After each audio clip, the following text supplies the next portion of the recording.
and welcome to this episode of Ways to Change the Workplace with myself, Prina Shah. I love what I do. I'm a global leadership coach, a consultant, a trainer, a keynote speaker, a podcaster. I help you to develop your leaders, your teams, and I help you to optimize your organizational cultures. I'm here to help you find ways to change your workplace. Why? Because we spend more time in our waking day at work than we do with our loved ones. It has to be a good place to be. So in this podcast, you can expect a mix of interviews with amazing thought leaders and then some solo episodes from myself as well. Get ready! Hello, and welcome to this episode of the Ways to Change Your Workplace podcast with myself, Prina Shah. And I'm very excited to be introducing you today to my guest, who is Chris Fennig, all the way from the Netherlands. Hello, Chris. How are you? Hi, Prina. I am well, thank you. I'm very well. It's so good to have you here, Chris. Chris, I'm going to do a little bit of an introduction to you, so allow me, if I may. Yeah. Chris Fennig, all the way from the Netherlands, makes it easier for us to communicate at work. And gosh, don't we need it? His simple methods help experts talk to non-experts, teams to talk to executives, and so much more.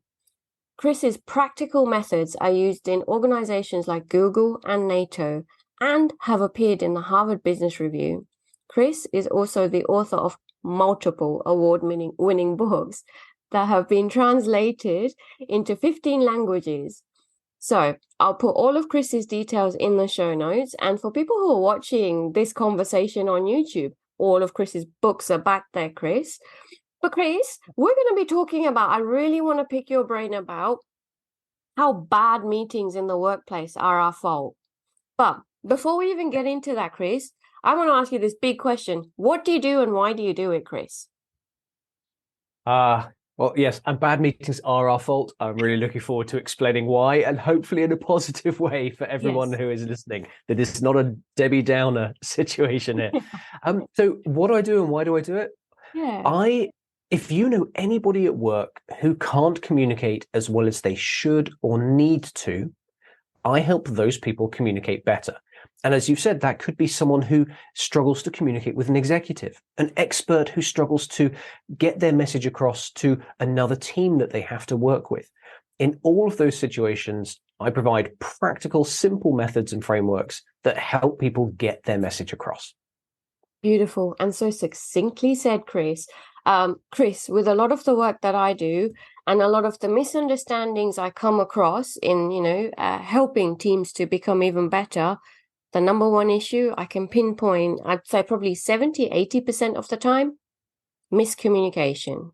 It really falls to that. So I'm so pleased to be having you here today.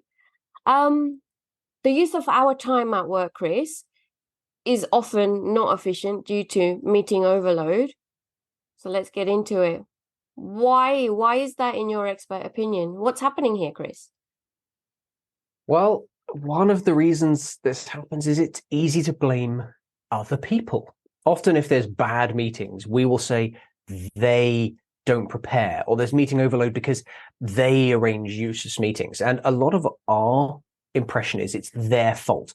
And there are two reasons that meetings cause overload that aren't discussed, partly because we constantly project, which is a very human thing to do. Yep.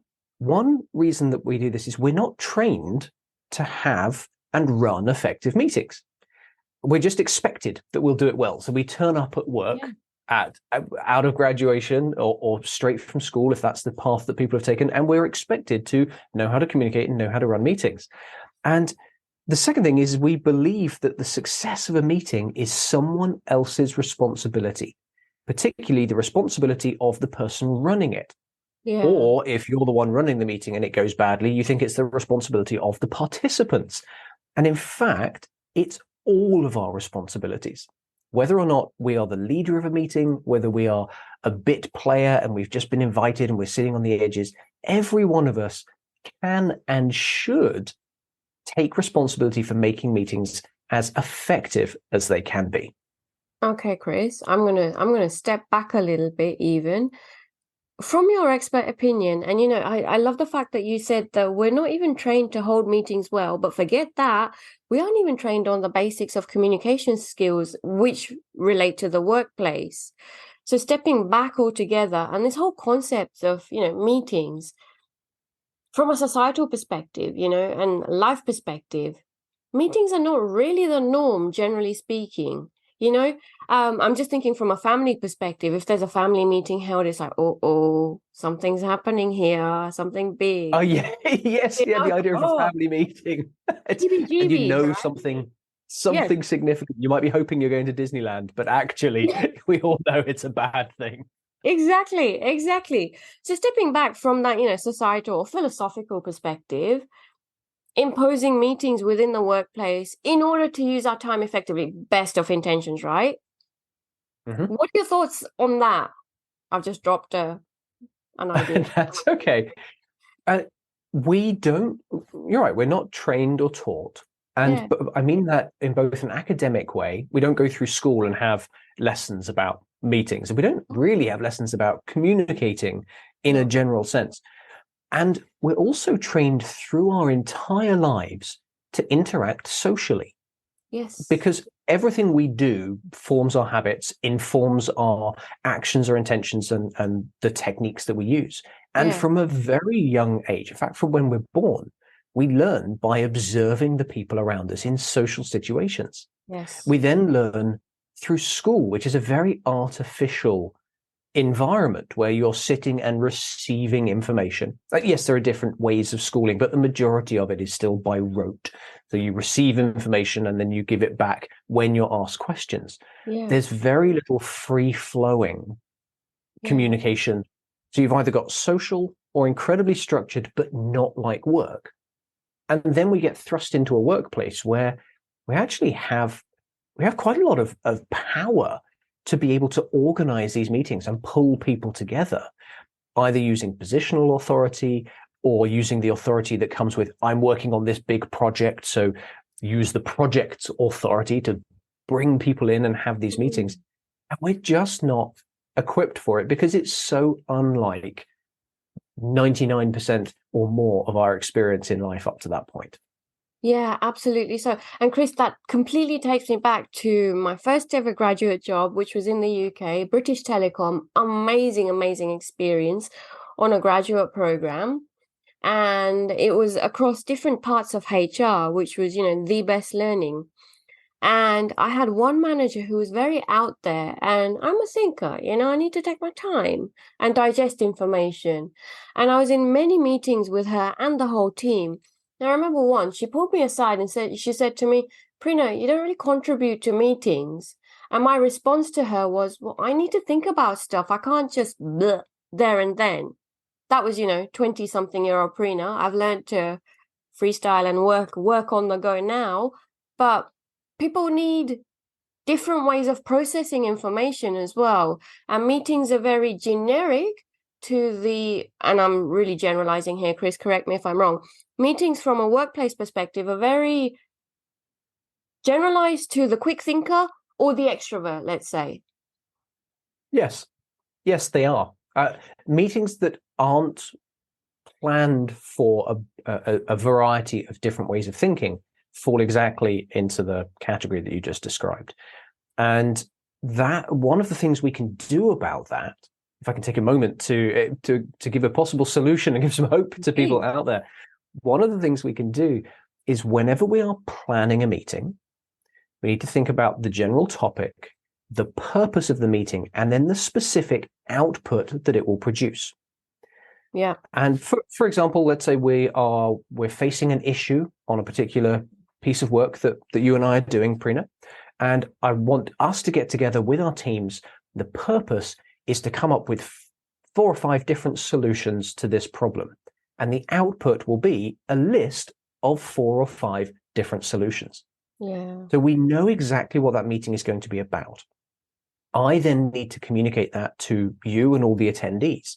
Yes. That triggers you to begin thinking of what are my ideas? Because if my invite says we're going to produce this thing, the reason we're here is to produce a list, and at the end we will have an actual list, that begins to give you some time to process. Absolutely. But I've got 2 more points on this one. The first is, as the leader of the session, I can then work out whether or not to ask people to do work before the meeting. If we're coming up with ideas, does everyone know what the problem is? And if they already do, they can come prepared and I can ask them to do that. And if they don't know what the situation is, we're going to spend some of the meeting talking about that, then I need to allow for the fact there might not be a complete output by the end. There may need to be let's come up with a draft list, and then everyone gets 24 hours to provide extra answers. And that can account for those different learning styles. Okay, beautiful. Chris, we're leaning more towards now thinking and working like a consultant, so to speak. So you have your own business, I have my own business. This is the way that we operate with our clients. Let's say I was out this morning, I had a discovery meeting with a client, and I ran it in exactly the way. So I knew what the topic was, the purpose, I sent an agenda through, and I sent through the ideal outcome that we want at the end of the meeting, so that, you can herd the cats effectively, so to speak. So think more like a consultant. Are there any other tips? This is really, and Chris, what I really enjoy about your work is that you're super practical, right? So are there any other practical things? So as the leader of the session, you've made some really important points here. We need to know the capacity and capability, I guess, of the people. Let's say if it's our team that we've got a meeting with, we need to decide on that and decide upon pre-work. So if graduate Prina needed to think, then really give me extra time to think. So give me that pre-work. And the second point, in the meeting, if people don't have the information or whatever, allow space and time to give context and that information, and be okay with the fact that you might not have the complete output, but you're still on a much better track than you would have been otherwise if it hadn't been planned in this manner. Am I right there? Yes. And the output is key. Without a defined output, and I'm very specific in that word, it's not outcome, and it's different from purpose. But the output is something that you can write down or print out. It's a decision, it's a list, it's an action plan, it's a clear next step. It might be a vague next step, but it's still something that you could write down or print out. And the reason the output is critical is, if you don't have that, how can you tell whether a meeting was a success? If you don't have a clear output, how can you measure progress through the meeting towards it? And here's something for all the people who are invited to meetings but don't lead them, which is the majority. Many of us get invited to other people's meetings. Yes. You, me, everyone has the ability to improve a meeting if they focus on topic, purpose, and output. And here's how that works. When you receive a meeting invitation, if you cannot see what the topic, purpose, and output is, ask. You will improve your own understanding of the meeting, and hopefully, and you can even suggest this, the person arranging the meeting can include that in the invite so that everybody else knows it before the meeting. Secondly, at the beginning of the meeting, within 1 at most 2 minutes of starting a meeting, if you as a participant don't know what the topic, the purpose, and the output are, ask. That is a hand in the air moment. And you don't have to do it in a brash way. It's not, "Oh, you haven't told me what this is about." That's a terrible way to go about that. You can put your hand in the air and say, "I'm sorry if I missed something," or "I'd just like to clarify. I just want to make sure that I understand what we're doing today." And then you summarize what you believe the topic, purpose, and output are, and you look for confirmation or clarification from the person or people arranging that meeting. First 2 minutes of a meeting, make sure that you know what the topic, the purpose, and the output are. Because if you don't know, how can you meaningfully contribute? How do you know if you should even be there? And how are you going to measure, track, and drive progress towards producing the output and in that meeting? And I think you're singing to many people's ears here now, Chris, because a lot of the time what I hear from people is, I was invited to this meeting and I really shouldn't have been. That was such a waste of my time.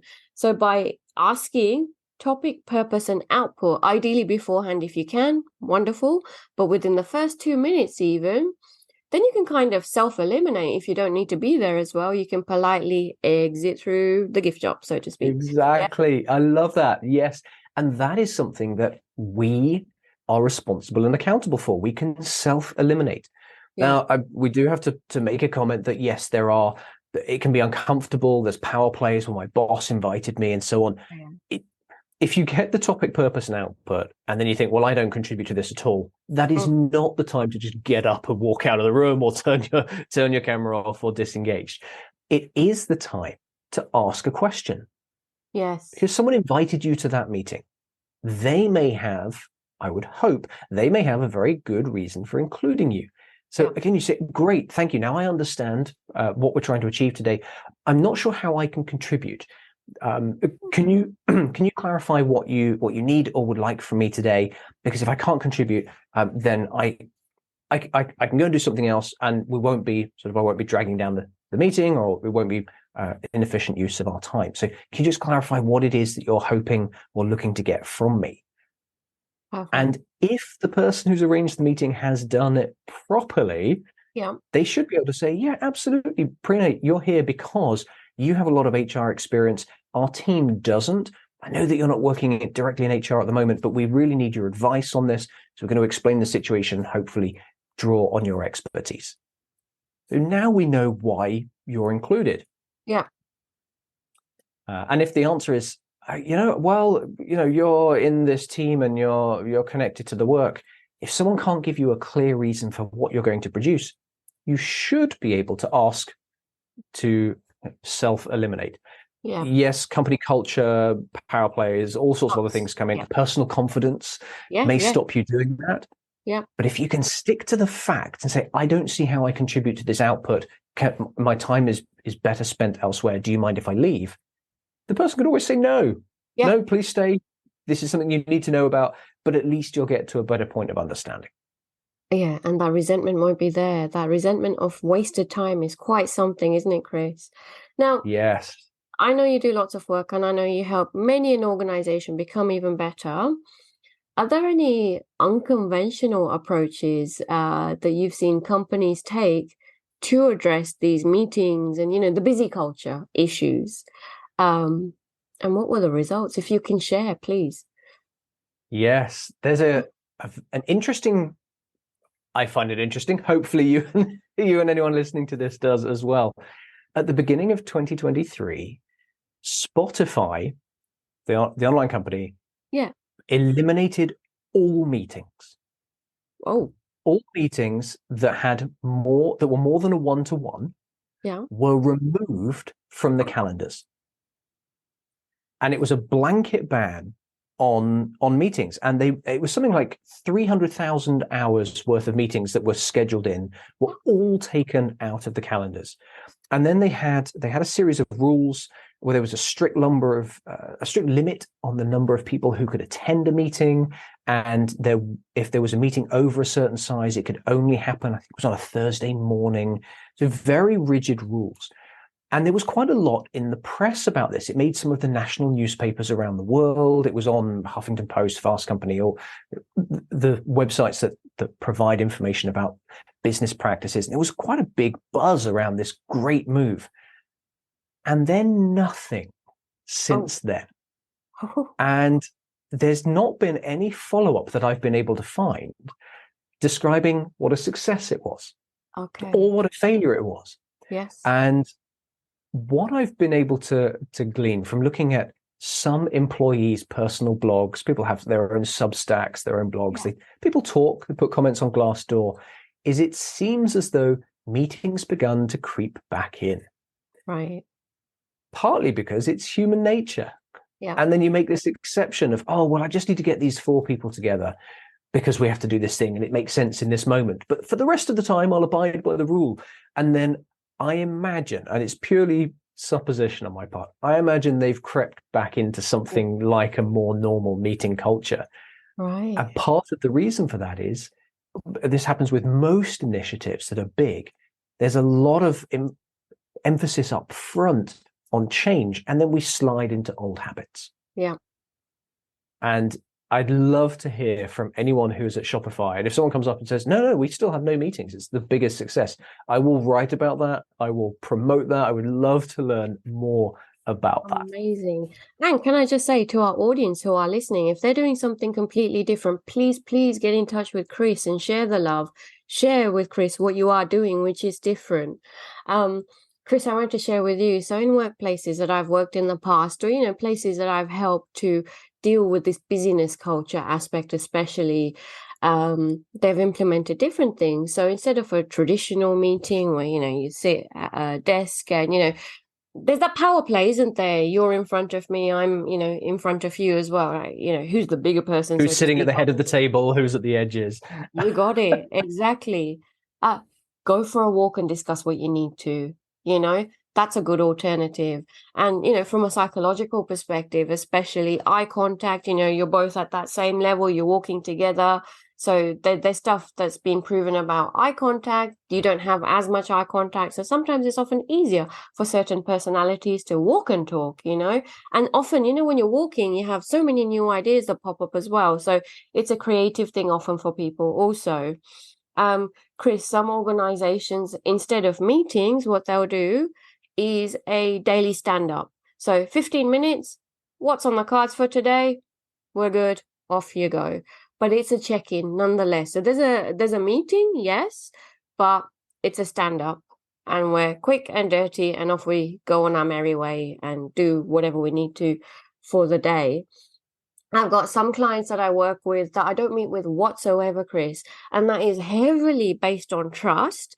And what I do in response to that is status reports, right? So at the end of the week, I will report to you everything that I've worked on and, share whatever else I need to, but there's that mutual trust there. So meetings are definitely one way to communicate, but there's so many other alternatives, right? Yeah. There are. And it's about picking the right, or not the right. The right makes it sound like there's one way to do it. Picking one of the good ways to achieve the particular purpose and output that you want from that interaction. Yeah. Because communications are situations. And you mentioned going for a walk with someone. Yeah. If I was talking to someone in my previous teams, I've had a number of real jobs, corporate jobs before I did what I do now. And there are situations where going for a walk really helps. There are situations where if someone was talking about a personal issue or a challenge, we wouldn't sit on either side of a desk. I'd come around and sit next to them. It would be a conversation rather than a boss-employee sort of face-off. Dynamic, yeah. Where that wouldn't work is if you were talking with your top engineer about the new schematics for something, and you need a whiteboard or you need somewhere to draw, be able to display diagrams or show something on a laptop. That would be terrible while walking. That wouldn't work. Yes. Because the purpose of the conversation doesn't match the method that you're choosing to have that conversation. Yeah. And what you've described is a wonderful array of different methods that could be used in the right situation. This is where we all have a responsibility to not just default to we'll sit in a room, but to put a little bit of thought into what are the different ways that we can achieve this particular purpose, achieve this particular output, and then what would be the nicest, best, most efficient way to do that. Don't default to let's get 6 people in a room. Absolutely. For leaders, and I know many a leader who, if you look at their diary, Chris, it's just back to back to back to back meetings. So how can leaders strike a balance between too many meetings and then not enough communication? There's always that quandary, especially for a leader or people manager. It's quite the tightrope that they walk on. It really is. And at the risk of sounding like a broken record, it starts with coming back to purpose and output. I used to be one of those leaders in back-to-back meetings. My worst days ever were 30-minute back-to-back meetings. Yeah. The context shifting, the constantly on, the changing topics, it was exhausting, and it felt like I achieved very little. Yes. Until I started reviewing all the meetings that were mine and all the meetings that I was invited to against the output. And if the purpose of a 30-minute meeting is to get a one-line status update as to whether we're on track, I tried to find a different way to get that information. Yeah. Now, that includes trust. You mentioned trust before. It's critical to removing that FaceTime with someone. You do need to have trust and a mechanism to get the specific information that you want. And you mentioned status meetings. Well, could that status be an email? Could it be a report? If the purpose of the meeting is just to receive information, see if there's a different way to do it. And if the purpose of the meeting is to elicit ideas, that's a discussion. That's a bring people together moment. So taking that thought, the first thing leaders can do is really evaluate what is the purpose of the meeting? What am I expecting or needing to get out of it? And then does it need a meeting? Yeah. And if it doesn't, cut it. Don't do it. Absolutely. One of the things I talk about when I'm delivering effective communications training, Chris, is there's many ways that leaders can gain buy-in and communicate. Sometimes as a leader, you have to tell, this is how it is, tough luck, no negotiation. Sometimes you have to test the waters. Chris, what you reckon about this? Prina, what you reckon about this? So we've got to have that. We have to have a conversation of some sort in the right manner. Tell, test, sell. Sometimes you have to sell your stuff, Chris, we're going to be changing office locations. It's going to be amazing. I'm selling to you now as your leader.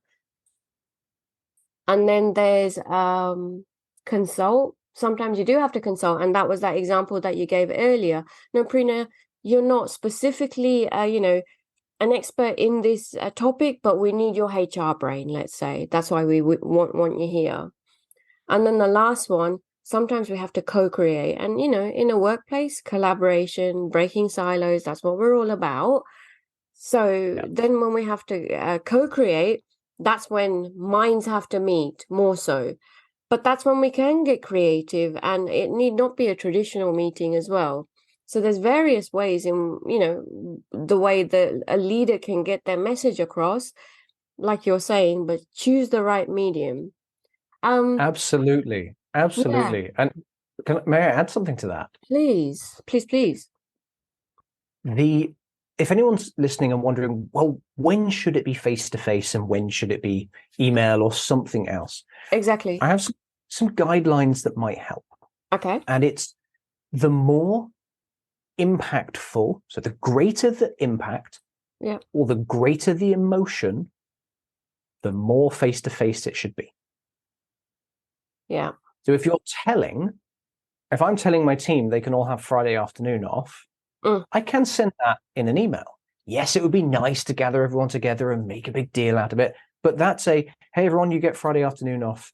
That's a piece of information that's delivery. Or if I'm telling someone that we've successfully achieved a milestone. Yeah. Like, we're working on this program, we had 17 things to deliver, we've done 3 of them. I can send that by a Slack or a messaging or an email or something. Yeah. If I'm talking about building moves, you use that as an example, that's quite an emotive topic. People will have big feelings about that. And there's impact to my commute, taking my kids to school, where I park, I used to cycle, where all of those things. Yeah. That is more face-to-face, because then as the person delivering the message, I can see reactions and I provide an environment for people to raise their concerns, or I can give clear instructions for where they can raise their concerns. So high impact, high emotion topics, face-to-face. Perfect. Okay. Other end of the scale, you've got lots of other options for doing that. Yeah, absolutely. And Chris, we've been talking about this podcast for a while now, and I saw a post by another friend of ours, Shelley is her name, and I tagged Chris on it. So I'm going to read Shelley's points here, Chris. I've got them here. So Shelley says, I know everyone complains about too many meetings, but can we talk about emails that should have been meetings? And then she says, you know the ones. And okay, let's discuss. The email with hard-hitting constructive feedback without any discussion. Oh my gosh, that should have been a meeting. The resignation email before having a conversation. Oh, people, please have the conversation. It's the right thing to do. The passive-aggressive all-staff Slack message about the policy issue that only related to the one employee. You know, that paintbrush that everyone's painted with just to avoid that one conversation. The Slack message requesting leave for 5 months to travel around Australia. Sounds fun, but definitely a conversation, says Yes. So yeah, that's really self-select, don't we? As you know, attendee of a meeting as well. I really like that last one of, hey, can I have 5 months off? That's quite a high impact thing. that would be like going online and seeing a picture of a car and buying it on one click. Right? You wouldn't do it. That takes a little bit of a decision process. I don't think the boss is going to go, yeah, sure, see you in September. There's a little bit more to it than that. Absolutely so. So if we go back to meetings then, let's say a traditional meeting. In your opinion, what's the most overlooked issue related to meetings at work? And how can it be resolved, Chris, in your expert opinion? Yes. The most overlooked thing is that arranging a meeting is like spending company money. Yes, it is. We talk about it, it comes up a little bit.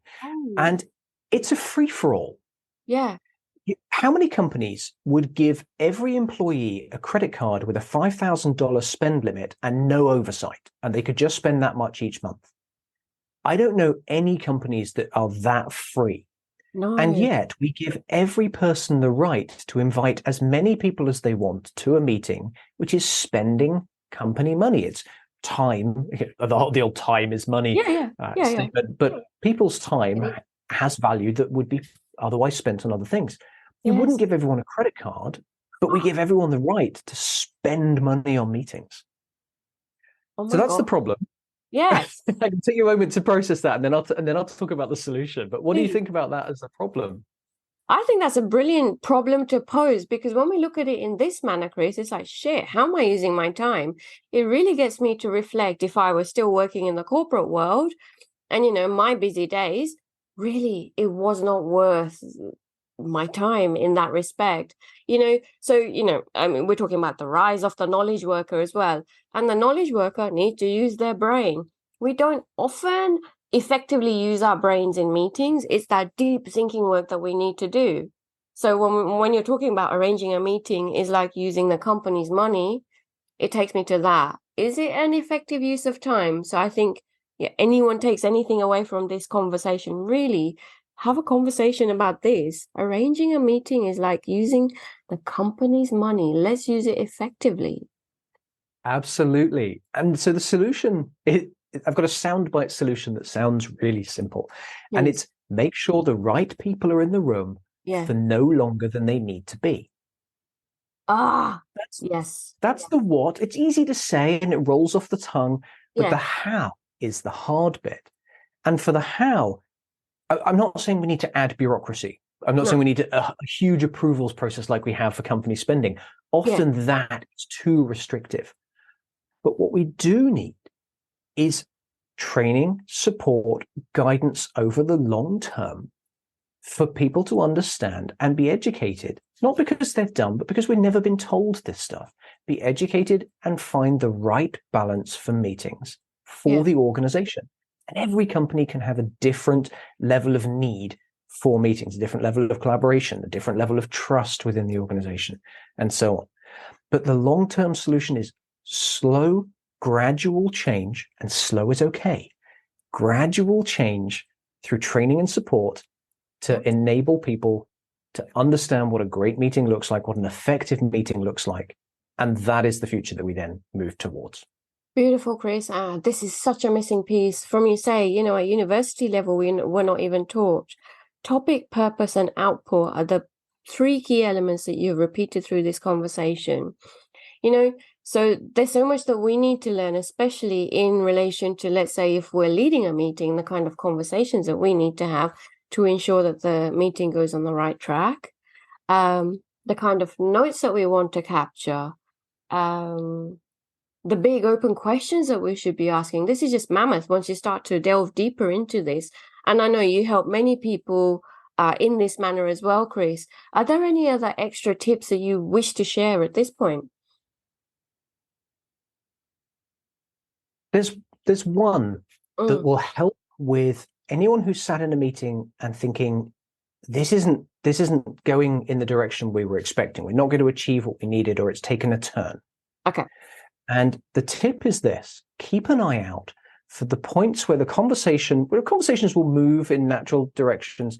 But if you feel the conversation has taken a significant turn away from the output that you're working towards, recognize that as a question and decision point. And the question is, hey, everyone, are we still moving towards the original output, or are we now working on something different? Yeah. And the answer to that will either pivot you back to, this is the decision, you decide to go back to the original output, or you decide to do something new and acknowledge that you're no longer going to produce that original output. So if you're in a meeting, if you're leading it, you should absolutely pay attention to these, because that's part of your responsibility. But as a participant, it's not only your right, but it's part of your duty. All of us have a duty of care to recognize these points where we're no longer making progress towards the original output. And it's a hand in the air, ask, because you might have missed something. We all have those bits missing, but ask are we still going to this place we originally intended? And if we're not, do we refocus, or do we pivot and change to something else? Perfect. And that's not passive aggressive. That is genuine. That's inquisitive. And it's bringing people back on track, ideally, as well, right? Rather than that rolling off eyes and, crossing off arms and everything else that happens in a meeting when people have just disengaged altogether. Re-engage. Absolutely. Re-engage. And you can in this manner. Chris, I could talk to you forever, and you are super practical. So in the show notes, I'm going to share details of some freebies that you've shared as well for our audience. That's really kind of you. But before we finish, Chris, I've got one very important question to ask you. Mr. Chris Fennig, this podcast is called Ways to Change Your Workplace. If I was to hand you a magic wand, Chris Fennig, what is one way that you would change the way of the workplace? One way. Oh, I get my one magic wish to use here. Yep. I'm holding my wand, and I'm going to say, abracadabra. Now, everyone in a job understands that issues can't be solved with one and done training. Leaders recognize, plan for, and fund and support longer term methods to help implement what they've learned in training, which is actually it's the topic of one of my upcoming books called 39 Ways to Make Training Stick. That is a conversation for another time. But the magic wand moment is every one of us, particularly leaders, understand it takes time, effort, and support to make change. So don't think that single training is going to help. Whatever the problem is, whether it's meetings, emails, solving your main company strategy, culture, whatever it is, it takes time. Plan for that and support it.